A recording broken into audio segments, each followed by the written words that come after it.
విమెన్స్‌కి menopause అంటే ఏమిటి? Menopause ఎందుకు వస్తుంది? మెనోపాజ్ వచ్చినప్పుడు సింప్టమ్స్ ఏ విధంగా ఉంటాయి? అలాగే మెనోపాజ్ అనేది వ్యాధా? కాదా? అలాగే జాగ్రత్తలు ఎలా తీసుకోవాలి? ఇవన్నీ మీరు తెలుసుకోవాలంటే వీడియోని ఎండ్ వరకు వాచ్ చేయండి.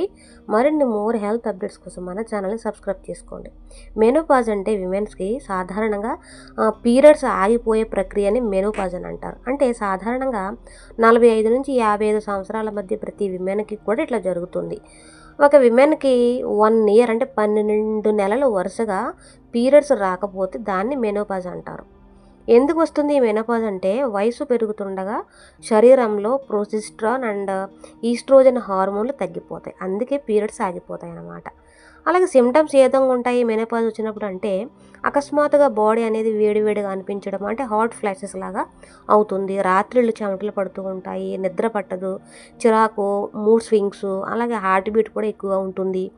ఇంకా ఎముకలు బలహీనంగా అవ్వటము, అలసట ఎక్కువగా ఉంటుంది. ఇది వ్యాధా అంటే వ్యాధి కాదు. మెనోపాజ్ అనేది ఒక సహజమైన జీవన దశ మాత్రమే. ప్రతి విమెన్ కూడా తప్పకుండా ఇది వర్తిస్తుంది, తెలుసుకోవాలి కూడా. అలాగే ఎలా జాగ్రత్త పడాలి అంటే మంచి ఆహారం తీసుకోవాలి. అంటే పోషకాహారం, కాల్షియం, అయాను, ప్రోటీన్ ఉన్న ఫుడ్స్ తినాలి.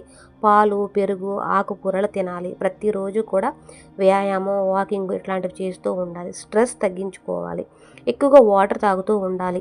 డీహైడ్రేషన్ కాకుండా బాడీని కాపాడుకోవాలి. 2-3 లీటర్లు వాటర్ ఖచ్చితంగా తాగాలి. అలాగే ఈ సిమ్టమ్స్ అన్నీ కూడా మీకు ఎక్కువగా ఉంటే అంటే పైన చెప్పిన సిమ్టమ్స్ మరీ ఎక్కువగా ఉంటే కనుక తప్పనిసరిగా మీరు డాక్టర్ని కలవండి.